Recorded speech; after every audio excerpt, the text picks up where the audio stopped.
Mexico City today. Mexico City is the capital of the country and its most important economic and political center. It covers less than 0.1% of the country's total surface, and 10% of the Mexican population lives in it. Its territorial extension is of 1,500 square kilometers, of which 42% are green areas.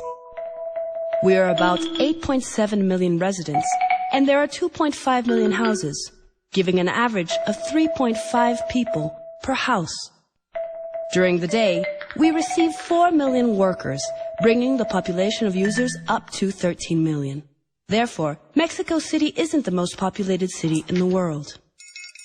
80% of the inhabitants travel by public transports, using subway, metrobus, bus, trolley, taxi, or even riding bicycles. In Mexico City, there are about 22 million trips a day. In Mexico, an average worker needs 3 hours daily to travel from work and back.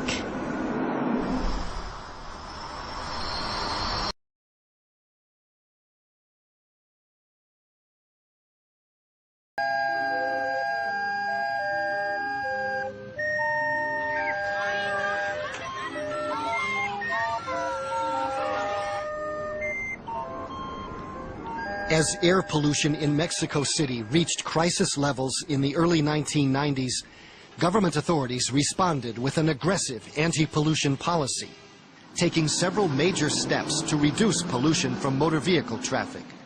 The first was to clean the fuel, convincing the state oil monopoly, Pemex, to phase out leaded gasoline by 1997. And cars using unleaded fuel could now be fitted with catalytic converters, devices that reduce pollution from car exhaust.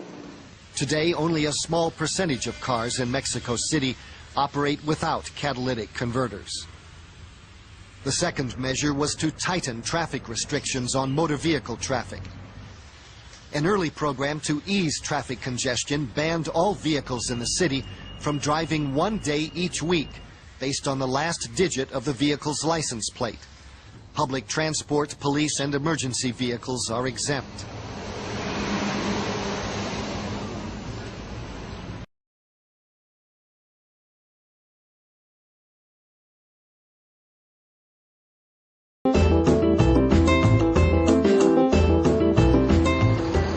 Metrobús ha traído un cambio realmente importante en el transporte masivo de la ciudad. Metrobús nació hace 5 años con el propósito de mejorar la movilidad de la ciudad a través de implantar en la ciudad un esquema de un corredor exclusivo para el transporte público con características también muy singulares, tener estaciones cerradas, un vehículo de alta capacidad y tener un sistema de prepago que facilite el ingreso y la salida rápida de las estaciones y de los autobuses. Metrobús tiene algunos impactos que las personas de hecho no conocen. Por ejemplo, hay una reducción de 30 y 50% entre los contaminantes que respiran las personas que están en el autobús y además una reducción muy importante de 54% de los accidentes.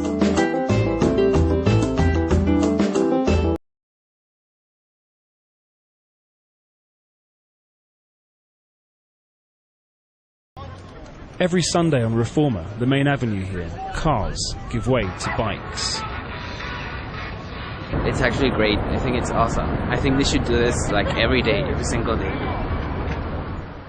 Monday, and the car is king again. But a daring experiment by Mexico City's government is challenging the reign of the automobile. Ecobici, a government pilot program, has put more than 1,000 rental bikes on the streets and plans to bring in more. In the handful of central neighbourhoods where the scheme is up and running, it is already improving quality of life and changing the way some people commute. Making Mexico City bike-friendly is Mayor Marcelo Ebrard's pet project. A liberal with his eye on the presidency, he has legalised gay marriage and abortion in the capital and has a much flouted European take on making cities more livable. Built on disused rail tracks, this cycle path along the capital's main ring road is a symbol of a change many dream of for their city. But that dream will take commitment. Some sections of this path have already fallen into ruin.